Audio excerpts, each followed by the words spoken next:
জীবে দয়া কৃষ্ণ নাম, তাহলে ওই ব্যাধের জীবনে এসেছে কিনা বিচার করে দেখুন।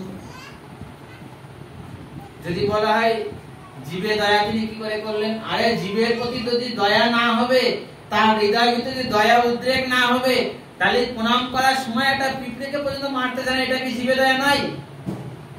এটাই তো জীবে দয়া। আর যদি বলা কৃষ্ণ নাম, যখন নারদ ঋষি নাম দিয়ে গেলেন, বলে তুমি এই নাম নিরন্তর জপ করে, এই নামে তো তোমার সবকিছু হবে, ব্যাস তিনিও নিরন্তর নাম জপ করতে লাগলেন। এই হচ্ছে সাধু সঙ্গ।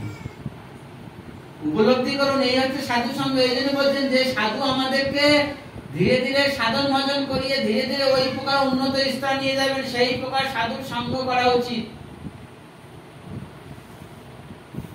আরো অনেক কথা বলছেন। হরিদাস ঠাকুরের কথা, হরিদাস ঠাকুরের জীবন চরিত্র যদি দেখি, লোটি লক্ষ্যহীরা হরিদাস ঠাকুরকে কি করলেন, ভজন থেকে চ্যুত করার জন্য গেলেন।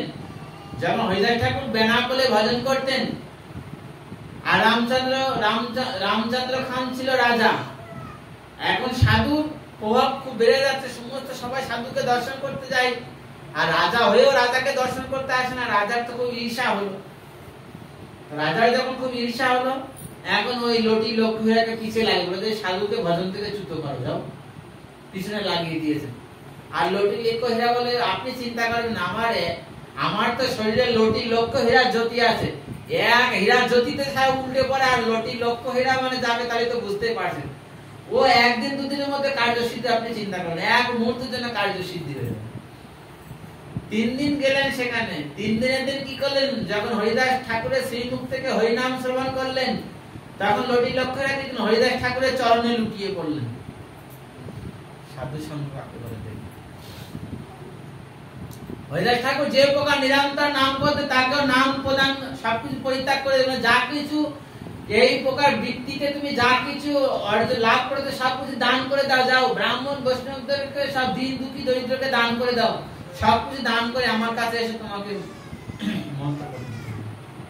সবকিছু পরিত্যাগ করে হরিদাস ঠাকুরের কাছে আসলেন। হরিনাম মহামন্ত্র বলে তুমি এখানে জপ করো, তোমার কিছু চিন্তা করতে না, সমস্ত খাবার সবকিছু চলে আসবে।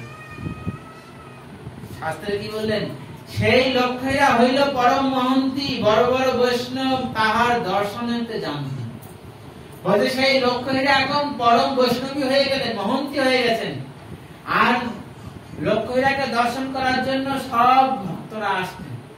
তাই বলছেন কি, বড় বড় বৈষ্ণব তাহার দর্শনেতে জানতি, তাহার দর্শন করার জন্য বড় বড় বৈষ্ণবরা সেখানে আসতেন।